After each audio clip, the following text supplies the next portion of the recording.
I guess we like to talk about work-life balance. To me, it's work-life integration. Balancing something always struggles to sort of stay in tune.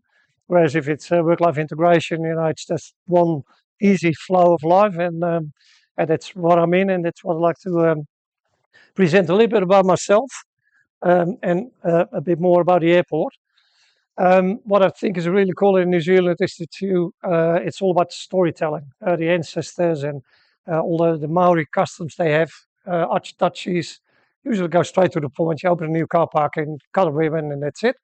Um, I love the more, emotional, sentimental way of presenting stuff. So a really short story. I need to try the Myers cheese. I'm from Gouda, and I struggle to find the cheese I really love, but I'm gonna try the Myers cheese. Um, Growing up in Gouda, then I moved here. You know where it is, right? Yes. Um, so I studied economics in Den Haag for a couple of years. Also in Scheveningen, close to the ocean. I think that sort of laid the breadcrumbs for my later living. And after that, I moved to Amsterdam to study sociology. I like football, so that was my club for a number of years. But then I had to start working, and I got a job in Utrecht as a marketing consultant. And of course, I joined FC Utrecht, which is in a way a better club than Ajax if you look at the fan base and all the fun stuff that's going on. But working at that company, they always said you need to really treat life the best way you can and do what you want to do. So I thought, well, I want to go traveling. So quit my job, went traveling for a year. That was my first contact with New Zealand as well. Only for 6 weeks. I was young. I thought it was a little bit boring, but beautiful. And here I am, a couple of kids, and a couple of years later. From there, coming back, I started working for Schiphol Airport. I was in the service marketing, so Schiphol seemed like a really good choice, and the traveling and all that kind of stuff. I worked there for 10 years, 60 million passengers, big airport. I thought I knew it all. But after 10 years, again, this all, you get young kids living in Amsterdam, everything is great, but the world's bigger than Amsterdam. So um, packed our bags, started wandering the world, ended up in Wellington, got a job at Wellington Airport. And just this picture itself, if you look at Schiphol, now concrete jungle, if you look at Wellington Airport, all that green and water on all sides, it's amazing. So why am I here? That's probably, I saw Klaas yesterday in the surf, Klaas surfs as well. It's fantastic to live in a country where the ocean is just at your fingertips, and also the mountain biking here, the kite surfing, you name it, you can do it in New Zealand. So that's again that work-life integration. You need to have a great job, but all the other stuff is fantastic as well. That's my family, the 4 kids at the top, girlfriends down below. And it's not, maybe it's coincidence, but both the boys play for the Phoenix, so I'm now a Phoenix supporter. Um, and yeah, they haven't done well. They haven't made it to the playoffs, unfortunately. Bloody Auckland, but okay. Hopefully now the technique is going to work, because I've got here a story of Wellington Airport, which I'd like to show you. And if not, I'm gonna, ah, maybe we'll try it after this, because it might be a bit of a, but anyway, that's why we had a t-shirt as well. There's a whole story behind. So we've got a new logo, new branding, and it's all about the story of Wellington Airport, where it's sort of tucked into between Miramar and Kilburnie. And it's awesome. So maybe you can make it work after a drink. But then to the airport. So it's one of the bigger employers in Wellington. Trade means a little bit bigger. And we obviously have a lot of people flying through the airport. Used to be 6 million before COVID, with Singapore Airlines flying here as well. Unfortunately, now what's happening also with the Middle East, there's quite a few flights cut. New Zealand and Jetstar, and you name it. So we're probably tracking at 5.3 at the moment. But I'm sure we'll get back into the more positive numbers. This is what we fly to. So there's 8 airlines operating in Wellington. Most people won't know that, but especially the small ones, they are small, but they're quite important as well, just to act as the feeders for the regions. And here you can see, the East Coast and 120 flights across the Tasman, which before my time, when Auckland and Christchurch had flights going over the Tasman, Wellington, no, Wellington, you don't need to do that because we're well served in New Zealand. And here we are, 120 flights a week. So the same goes for long haul travel. We're super keen to get long haul travel back. We had it through Singapore Airlines, but we will get long haul travel back. And I'll save that for the next slide. Just on this one, it's more than an airport. So half of our revenue is, we call it aeronautical revenue. That's people jump on a plane and they pay a fee for it. But the other half is all non-aeronautical revenue. So we've got car parking, which is quite a big income stream for us. We've got lots of hospitality at the airport. We've got lots of retail. The retail park on the other side of the runway is owned by us, so that's all ground leased.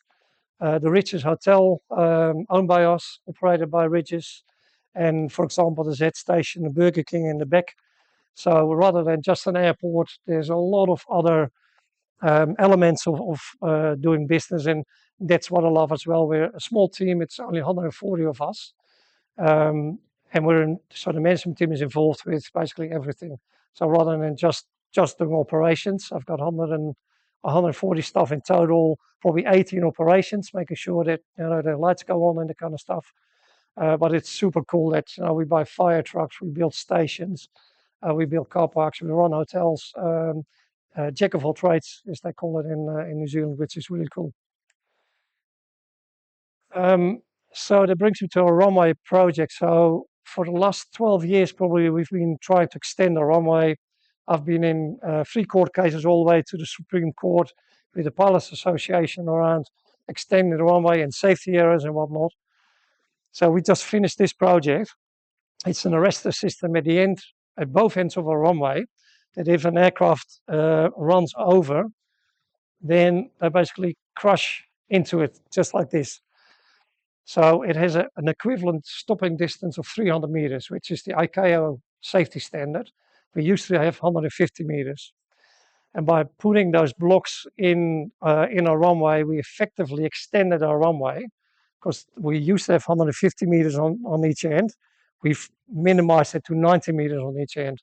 But because of the blocks, it's a 300-meter extension. So there's been lots and lots of meetings and discussions with the CA and whatnot to get this in place. It's a huge safety enhancement for Wellington, but it also allows us now to fly directly to Singapore. And so this is basically how the layout looks like, to Singapore, and unlocks basically direct flights into Asia and the east coast of the States. It's a bit unfortunate. It's unfortunate for the world, but it's unfortunate for us as well. What's happening in the Middle East? Because the likes of Qatar, Emirates, China Southern, they all know that we've been doing it. They all be waiting for a longer runway, which is at the moment. But I've got other problems to solve at the moment. I'm pretty sure if I do another presentation in a year or 2 years' time, that we'll have the big birds flying into Wellington, which would be fantastic. On other news, so the fire service, that's also a group of staff that reports into me. We do business continuity, emergency response. We've got boats, we've got fire trucks, and we just built this new fire station, so 45 mil. It's on the other side of the runway.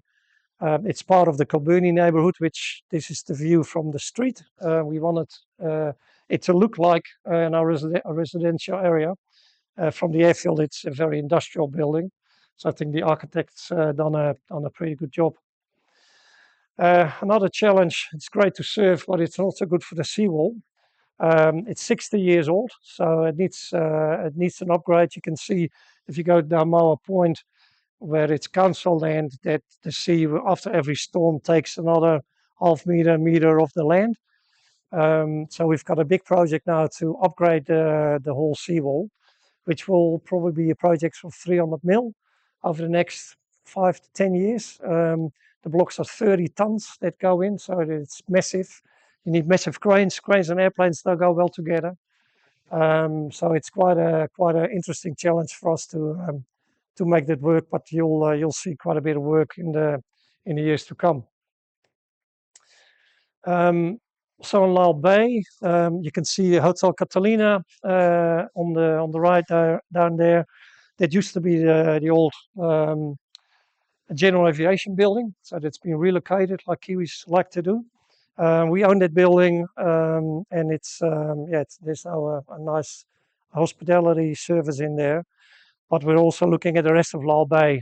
So the Rio2 Park, we own that, and we're keen to make it. We call it a boardwalk, like a really nice environment, like you would see if you go to a seaside area. Lyle Bay at the moment, well, I love it. I know Klaas loves it. I'm sure the Wellingtonians here love that area. But if you think all the potential of that area, then as an airport, we're really keen to invest in it and in collaboration with the city council, make it into an even better destination. Yeah, and in the future of flying, so we were the first to have the Beta aircraft. So it's the aircraft on the left. It's fully electric. It's now flying. That will be flying between Blenheim here. So we had it for a trial. All went well. Really cool to see a silent aircraft on the apron. It's a bit getting used to because you don't hear it. But it will be the future. I'm sure if I'm back here in 10 years, which I might not be, but someone else will, we will be flying electric, especially in New Zealand, where for the regions, those short distances, these electric aircrafts are fantastic in doing that. And it's a good contribution as well to flying and trying to minimize your carbon footprint as much as we can. And the last slide, this is from our 2040 master plan. So we're doing a lot of work on the day-to-day operation, but there's a lot of work going into future planning. And this is what the airport will look like in, let's say, 10, 15 years. So we already purchased the back 9 of the golf course, which is down there. And at some stage, we're going to flip the international and domestic terminal around. So at the moment, all the international flights and jets are parked here. They will be going to the south, and all the regionals will be going to the north. So you've got the Rock, a very iconic building. Not a lot of people get to see it because it's only if you fly internationally. But that will be unlocked as well as part of our main terminal building. Hopefully, this gives a bit of an overview of what we do and of the team at Wellington and the passion we have in providing the service. I've been here for 15 years. Most of the leadership team I work with have been longer than myself, so it's quite amazing to be working with a group of people who are very passionate about what we do, and we keep doing it, which is fantastic. So yeah, that's basically. I'm happy to take any questions, and if it's possible, we should have a look at the video. And that's why the video is probably not loaded. No, it's loaded on the computer. Oh, it's on the computer. Yeah. So it should be. I'm so not technical, by the way. I'm just standing here. Hopefully, can make a difference. So when easy, easy. Get the popcorn and beers.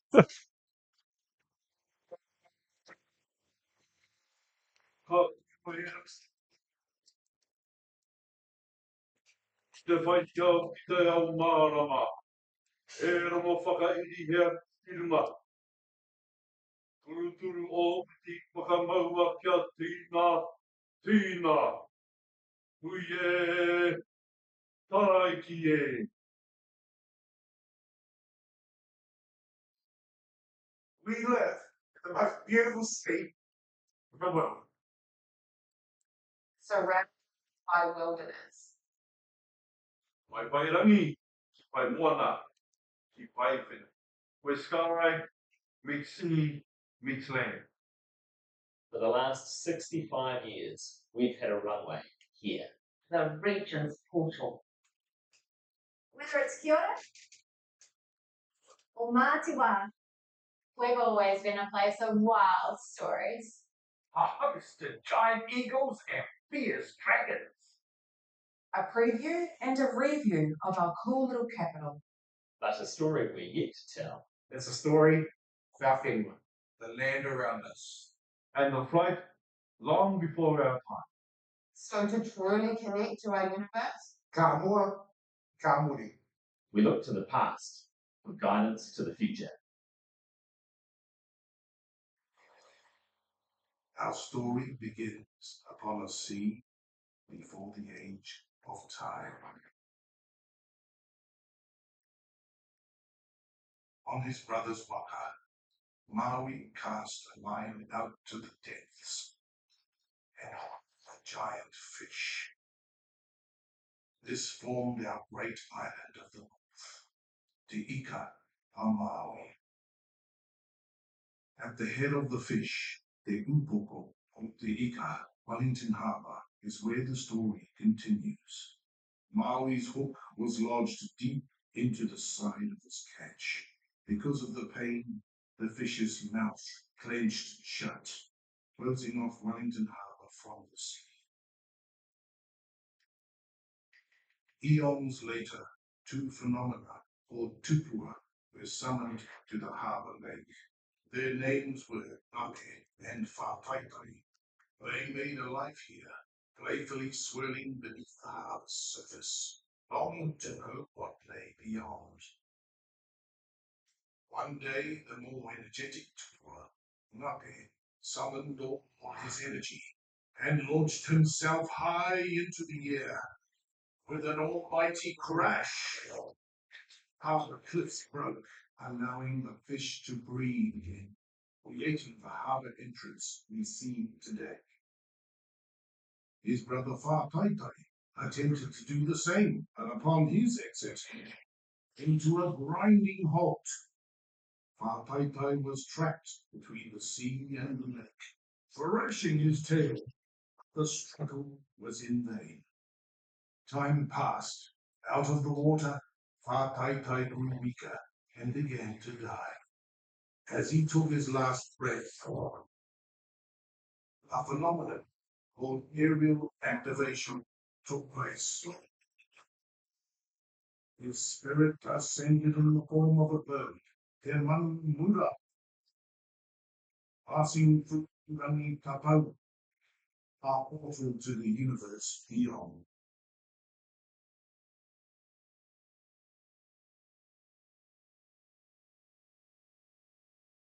Our place here has been shaped by this ancient journey, an impression that is still with us today, inspiring us to create the airport of the future. The next generation of aircraft will be a transformational gateway. enabling new experiences, new technologies, and new possibilities of flight. so to everything the region has to offer. And everything you can reach from here. A portal to our universe. No mai ki rangi tatau. So our portal To the universe.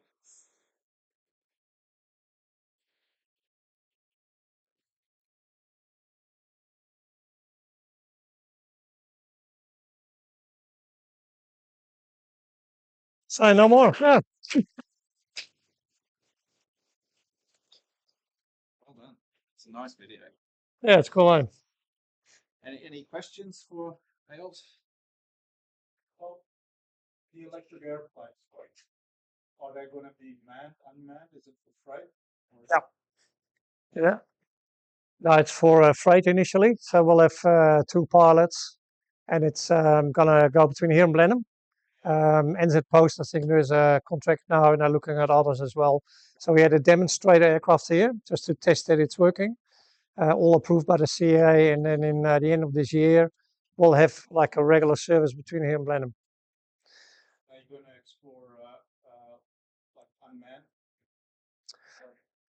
Yeah, we are designing a route for urban mobility from the airport around Miramar to land basically on the wharf here, and that will be with drones because with the way the roads are going on Wellington, A taxi ride in peak hour from the airport to the city takes quite long. And drones are already happening in the biggest cities in the States. So we are already designing this way to get drones to and from the airport. They will be manned, I think, initially, because there will be, like overseas, they're all manned. Could be unmanned, absolutely, but the trams are still manned as well, just for the feeling that there's someone at the front, even though they don't do anything. So I think unmanned flying will be quite a while away. Yeah.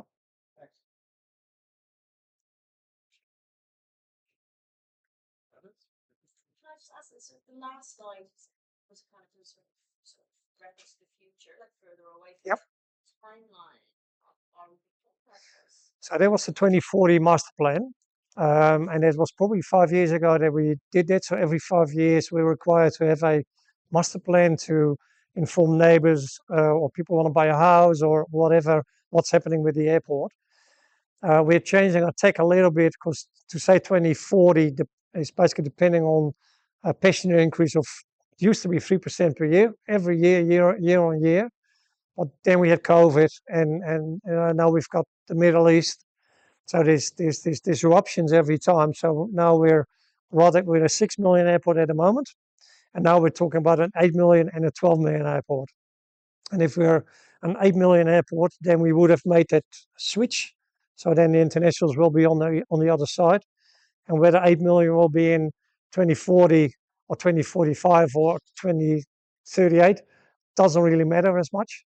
So there's a bit of a shift because that stable increase in passenger numbers is no less as normal as we thought it was. Yeah, exactly. So, what's been the response from like the hospitality industries or other industries in the region, and the support you got? Are really positive because at the airport you won't see any for hospitality. It's only local hospitality venues there. You can make a lot of money with a Burger King at the airport or a McDonald's. There is a reason why it's at the Z station outside of the airport because we still wanted to chip in a little bit, or we don't want to have it in the terminal because it should be Wellington and it should be the Wellington flavor. And instead of Burger King, we've got local coffee, local burgers, local sushi. So I think it's been really good. Most airports operate one or two big organizations to run all their retail. We probably have 12 or 15, which is more work, but I think you get a better bang for buck and a better product. So, yeah. Yep. What is your main responsibility here for the airport? Because you mentioned because it's quite a small team, it's quite a things you have a main. What is your? Yep. Yeah, no, it's a good question. I'm the general manager of operations, so I've got 70 staff working for me, and it's mainly I'll quickly say now, opening the light, we've got an integrated operations center, so there's 12 operators in there all the time. There's 6 duty managers, they're always there. There is 6 floor walkers, basically customer service at all times. Then we've got a fire service, that's 28 staff. We manage all the contracts with Airways and FSEC and all the border agencies. So I've got a management team of 5, and so we basically deal with all the relationships. Because if you think of 80 people running the operation side of the airport, there's 200 FSEC staff and there's 100 customs staff, and they all need agreements and all need to make it work. So I guess my real responsibility is making sure that it's safe, it's compliant, and the customer service is done well. I can summarize, I guess. But because we're such a small team, the way the car park operates, it's as much my business as the commercial manager's business, which is really good. So there's no sort of transfer of responsibilities because we all feel very responsible. And after working at Schiphol Airport, where 60 million passengers and 3,500 employees, and it was great working there, but you need consultants to connect the dots. connect basically colleagues. And a good size for Wellington is that we talk to each other so much that we get a contractor in to do actual work for us, and not trying to manage our relationship or explain what we're going to do. Very much so. Very flat communication lines, and we can make things happen, which is really, really cool. Yeah. What's your relationship like with other airports in New Zealand, like Auckland Airport or Christchurch Airport? Yeah, no, it's really good. There's a New Zealand Airports Association. We've got a big conference in Wellington here at the end of this year. There's 4 sort of phone call meetings a year. We go hand in hand in lots of regulations with the CAA or FSEC or whoever else, customs and MPI. So like anything in New Zealand, I think it's a really good small community. And only if it's around the commercials, there's a little bit of Chinese walls. But on the operational side, on my side of the fence, it's really easy to pick up the phone and contact Christchurch, Auckland, or the smaller airports for some advice. And they feed off us as well, because we've got way more capacity to work on things like this runway project of us. You're going to see more in New Zealand, because it's going to unlock a lot of airports as well. But you have to have a lot of time and knowledge to be able to pull that off. But now it's done, I'm sure others will follow.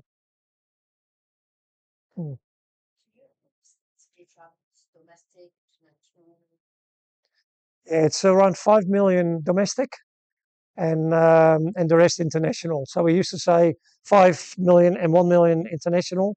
Now it's probably more, 800,000 international, and the rest domestic. Per year, sorry, yeah. Well, with the runway extension, you want to change those rates? Yeah, definitely want, because an international traveler, there's a higher levy for that. So as an airport, you make more money if you fly an international passenger.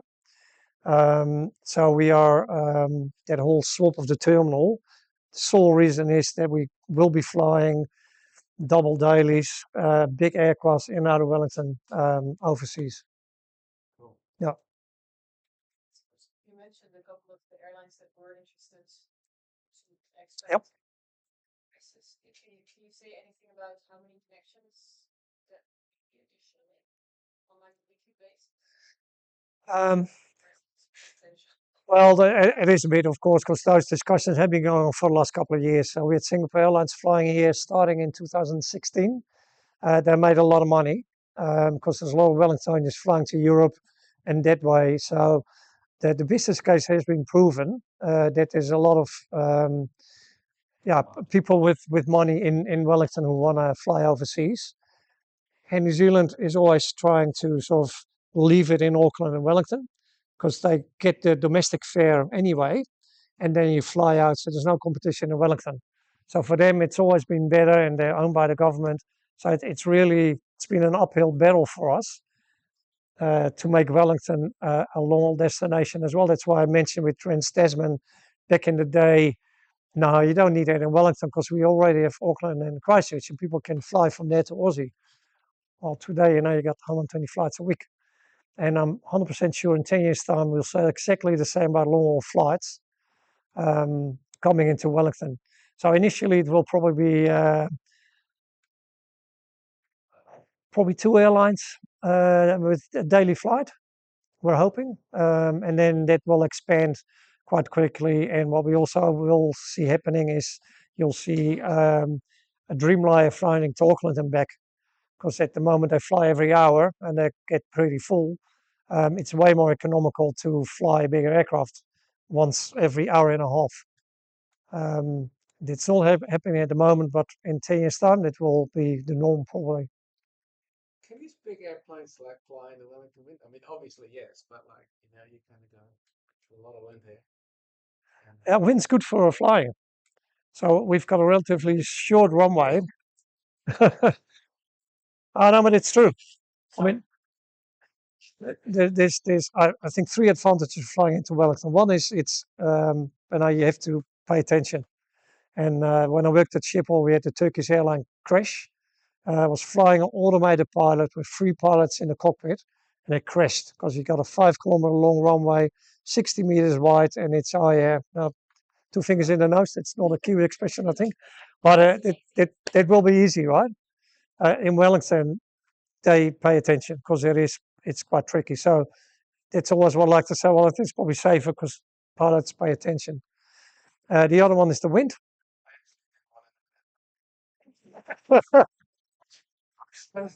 I'll say anyway. To have a lot of headwind is good, so because you brake quicker. And the other one is temperature. So it never gets too hot in Wellington. If it gets really hot, it's harder for an airplane. They come in faster and it's harder to stop. So all those things matter for a runway. So our runway with the new configuration, it's nearly 2 kilometers. And 2 kilometers for most airlines is just enough to land somewhere. But then you add the wind, the temperature, and then all of a sudden it's, oh yeah, and the GDP in Wellington, it's quite a good ride. Does that answer your question? Yeah. Okay. You said headwind, not side. We don't get cyber in Wellington. We're very lucky because it's ship all the different directions, and here it's just east, southerly, northerly, and that's pretty much it. Just needs to be one direction. Yep. Yep. That runway extension, really clever idea. That's where it was. Is this the first airport that does this? Is that kind of what you were saying? So in the States, there's probably 60 airports in the world that have it. So it's technology been around for 30 years. We went hand in hand with Queenstown to put it into our runways. And we made it a bit more difficult because you can just put it at the end of your runway and you're more safer, but you don't have more capacity. So that's what Queenstown did, and that's why they went a bit earlier. We put it, and it's going to be very technical, but we did something else. We put it basically into our runway, and that's why you can extend. So if we would just have put it on the ends, it would have been 300 meters and safer. But because what we've done, we've got 130 meters extra landing distance. And that's the trigger for other airlines to be able to fly in. So yeah, that was a good move. Yep. So we don't need to have the discussions anymore. We're going to extend. No, it's gone. Airport. That's me. Yeah, absolutely. As long as I've been there. And so we always spoke about a 300-meter extension at $1 million per linear meter, which in today's value would probably be 2 million. So that's unaffordable for Wellington and for the airport. So with what we've done, we've created extra space, and with the third generation of aircrafts, engines are way better. And those two things combined basically means that with 2 kilometers runway, you can fly to the east coast of the States. Yeah, no, really cool. It's going to shave off a lot of time for us to travel to Europe, which I'm looking forward to. What's Wellington as a council doing to support you? Are they? They're 33% owner. I mean, infrastructure-wise, to get all that extra capacity in and out of the airport. I mean, sometimes going there, it's not enough buses or just a bus, and the rest is just taxis. Yeah, that's it. Plan that you know of each year. I mean, I know that trams on and off. So in the master plan, there is a light rail, and it sort of ends in Miramar. We like that to go to the airport. So we're having those discussions, but it's interesting with the council because they're 33% owner, and Infratel is the other. They're in this building as well, as you probably are aware. They own 66%. The council had a proposal to sell their shares. Was last year, and in a way, if you compare it to a sports team, you want your team to be the best, right, and to win all the prizes and to do great. Our council or some of the councillors, the Greens, they don't want the airport to expand. So they're sort of holding growth back a bit, and for all the right reasons. But if you're an owner and you want your team to succeed, you should not say, "I'll become sort of in the middle" or stay somewhere in the bottom, because that's weird for a team, right? So I don't know if that answers your question a bit, but it is. Outside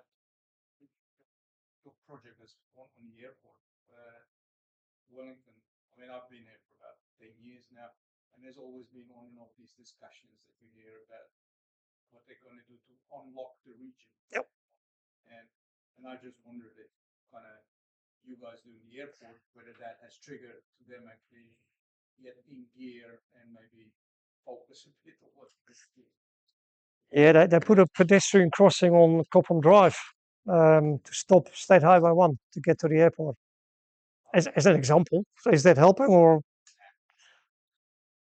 Exactly. So we're heavily engaged in the four lanes to the plains type of stuff. Second Mount Vic, if you guys get a chance to vote for it, please say yes. Do it tomorrow. All those projects we're involved in, and we have lots of discussions with them because it is on our risk register that if you can't get to the airport, then it's no problem. Yeah. Yeah. Yeah, that's still in the plan somewhere. It's still the end station is Miramar, somewhere there around the Miramar CBD, if you call it that. Miramar Village, indeed. Nope. Nope.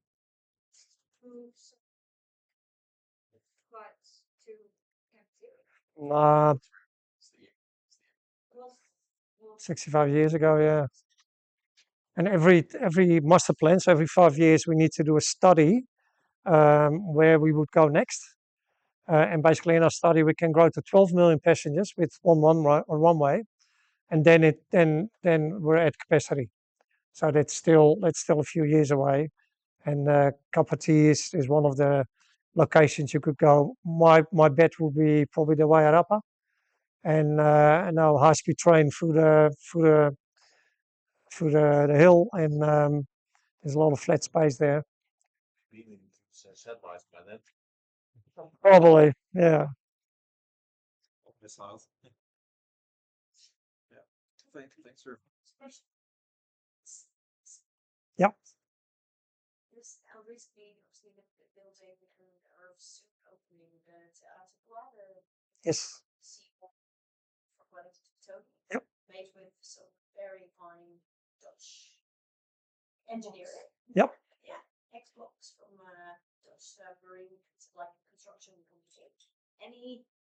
Any news on if that's going to be used on the seawall on the south coast? So it's all been designed, and we had a Dutch professor coming around a couple of times, Jeltje, typical Dutch name.